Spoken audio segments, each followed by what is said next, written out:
Mesdames, Messieurs, bonjour, bienvenue sur Mistral TV Drôme Ardèche, bienvenue dans votre nouvelle émission Séquence Rugby. On va avec Gilbert parler de cette 10e journée de championnat de Pro D2 et on va aussi évidemment parler du Valence Romandrome Rugby qui n'a fait qu'une bouchée d'Aurillac vendredi soir sur le score sans appel de 53-22, mon cher Gilbert. Bonjour Roger, bonjour à tous. Effectivement, 53-22, ce score fleuve pour le Valence Romandrome Rugby contre cette équipe aurillacoise. Qui l'eût cru, 10e journée de championnat de Pro D2 et le VRDR sur le podium, 3e.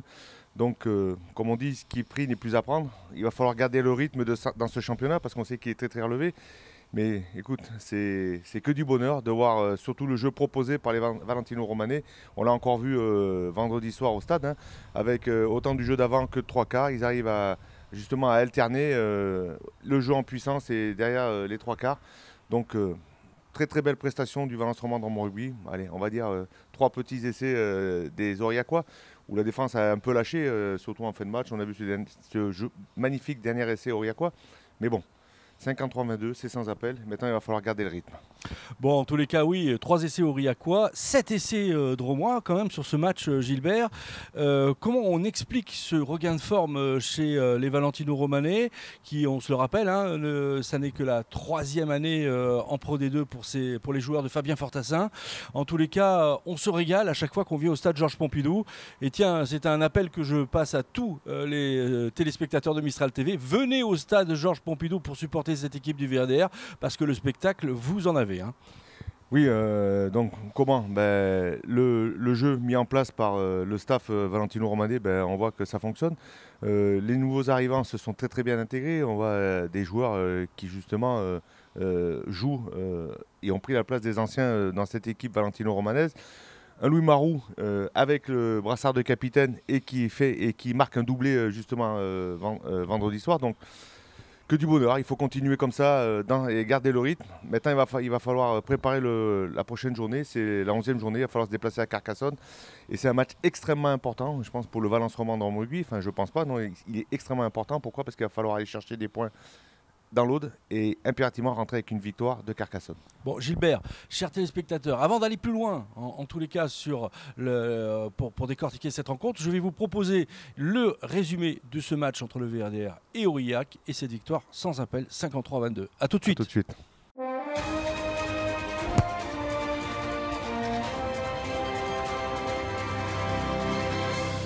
Voilà Gilbert, dans le cadre de la 10e journée de championnat de Pro D2, le VRDR recevait à Pompidou la belle équipe d'Aurillac classée 7e.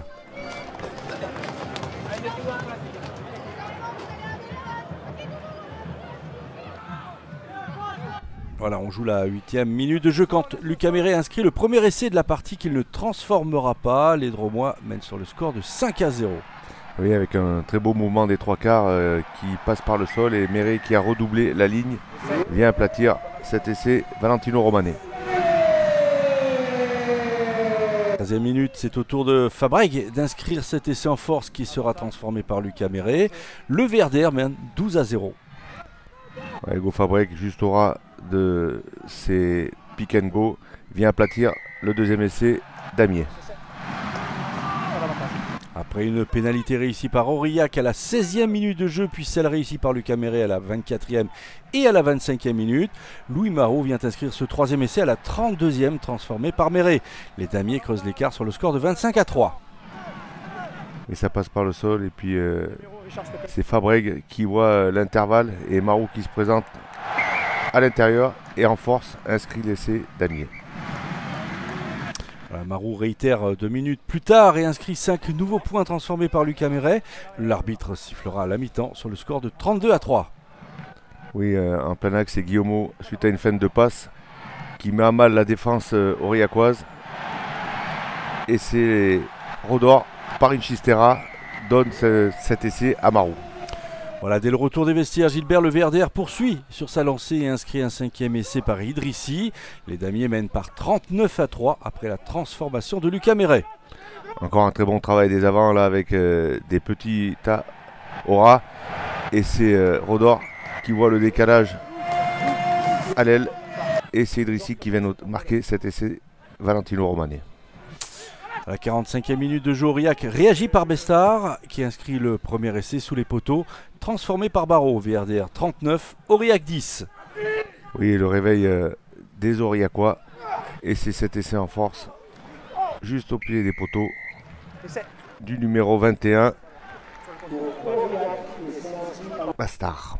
Voilà, la 49e minute de jeu, c'est au tour de Marco Pena sur ce ballon porté d'inscrire le 6e essai, transformé par Méret. Les Dromois mènent par 46 à 10. Toujours ce très très bon travail des avants, après une touche, et le môle qui s'organise, on le voit, c'est une spécialité valentino-romanaise, et c'est Marco Pena qui, en prenant les clés du camion, vient aplatir en coin cet essai.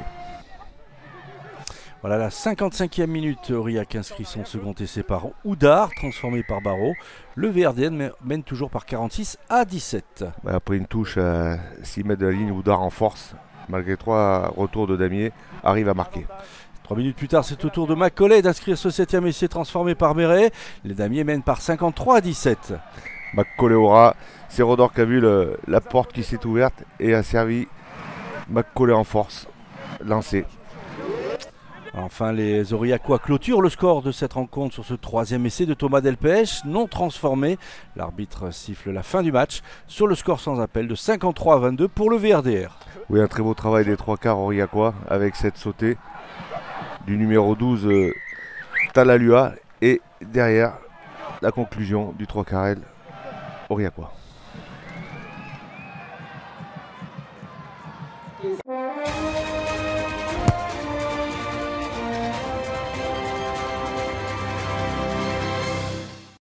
Voilà, chers téléspectateurs, le résumé de cette rencontre et cette victoire sans appel du Valence Roman Drôme Rugby. Un spectacle permanent, en tous les cas des essais en veux-tu, en voilà. Gilbert, 7 essais à 3. Le VRDR est irrésistible à domicile. Oui, on le dit, ça fait déjà plusieurs journées où le Valence Roman Drôme Rugby est invaincu au stade Georges Pompidou, donc il va falloir garder ce rythme.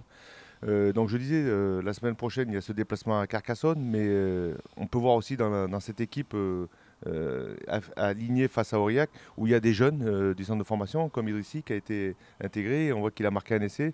Et toutes ces nouvelles recrues qui, justement, se sont bien intégrées. L'essai en force, comme je disais, de Fabreg. Et puis, derrière, même lorsque ce sont d'autres joueurs qui sont sur le terrain, ils font le job.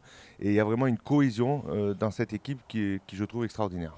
Là où ça pêche, moi j'ai envie de te dire, Gilbert, ce sont les déplacements. Hein. On a vu celui de Vannes et la Rouste qui a pris le VRDR avec plus de 50 points là pour le coup à l'extérieur. Comment on peut expliquer un tel contraste, une telle finalement des résultats qui ne suivent pas forcément, même si il y a eu la victoire à Provence Rugby, hein, on s'en rappelle, et à Béziers, mais on n'a pas encore reçu les gros cadors à Pompidou, mais comment on explique un petit peu ce contraste et ces défaites à l'extérieur avec autant de points? Bon, on le dit souvent, hein, ce championnat de Pro D2, c'est un marathon. Et le marathon, il faut s'économiser. Donc aujourd'hui, il y a un groupe. Au VRDR, il y a déjà pas mal de blessés, donc il va falloir économiser un peu les joueurs. Donc il y a certaines rencontres qui, à l'extérieur, on sait que ça peut être extrêmement compliqué d'aller gagner.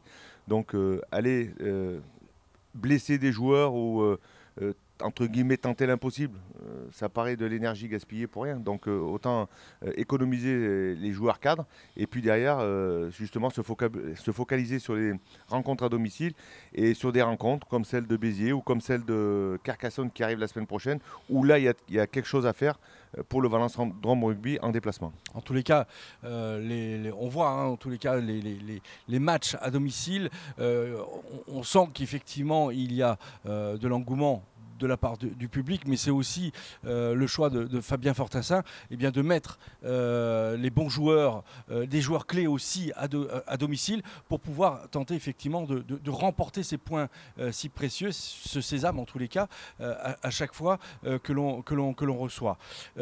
Du public, il y en a eu, ils étaient 5893 exactement. Je sais que le VRDR compte sur son public et il est là, présent à chaque fois, Gilbert. Oui, tu viens de le dire, hein, presque 6000 personnes encore à Pompidou vendredi soir. un spectacle magnifique, puisque en dehors des essais du Valence Romand Drôme Rugby, il y a eu 10 essais à la clé pour un match de rugby, donc il y a vraiment du spectacle. On a vu, ne serait-ce que pour la rencontre contre Agen, et là, cette fois-là, encore une Ola qui s'est déclenchée sur le stade Georges Pompidou. Il y a vraiment une magnifique ambiance, et lorsque le stade est vraiment plein, c'est extraordinaire. Enfin, moi, je jubile de voir ce stade en ébullition comme ça, et puis tous ces supporters debout pour acclamer les joueurs du Valence Romand Drôme Rugby. Donc, je vous le redis, hein, et on le répète assez souvent pendant les émissions, venez nombreux au stade Georges Pompidou pour supporter cette équipe valentino-romanaise où vraiment ils nous offrent un spectacle magnifique. Alors, un déplacement prochain à Carcassonne, tu en as un petit peu parlé Gilbert tout à l'heure. La réception de Nevers 2 semaines après, c'est un petit peu le programme du VRDR qui va suivre sur ces prochains jours. Hein. Tout à fait, donc la semaine prochaine c'est ce fameux et très important déplacement à Carcassonne, et puis derrière il va y avoir un week-end de repos et la réception de Nevers. Donc il va falloir garder le rythme à domicile, parce que là on va commencer à voir arriver les cadors de cette Pro D2 au stade Georges Pompidou. Donc juste derrière il faudra recevoir aussi Grenoble. Donc attention de garder le rythme, et puis on reste confiant pour cette équipe, puisque on a vraiment l'impression qu'elle joue sans pression et qu'il derrière il lâche les chevaux et ça réussit. Tu as parlé des essais de Marco Pena, de Idrissi sur cette rencontre. Il y a eu un essai quand même qui a été important, me semble-t-il, c'est celui de Lucas Méret. C'est le premier, je crois, qu'il marque en Pro D2, si mes chiffres sont bons, en tous les cas. C'est en plus des bottes que Lucas Méret tente régulièrement et qu'il réussit régulièrement au stade Georges Pompidou et à l'extérieur. On l'a vu là inscrire un essai quand même d'anthologie. Hein. Ouais, bon.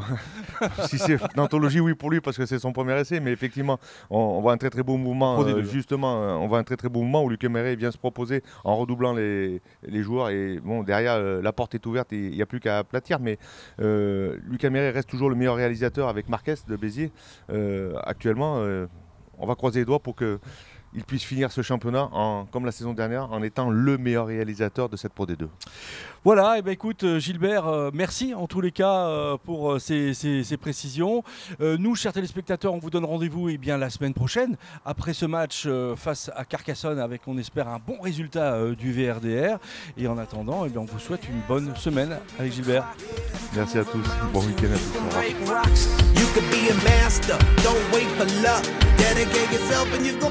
Standing in the Hall of Fame, yeah.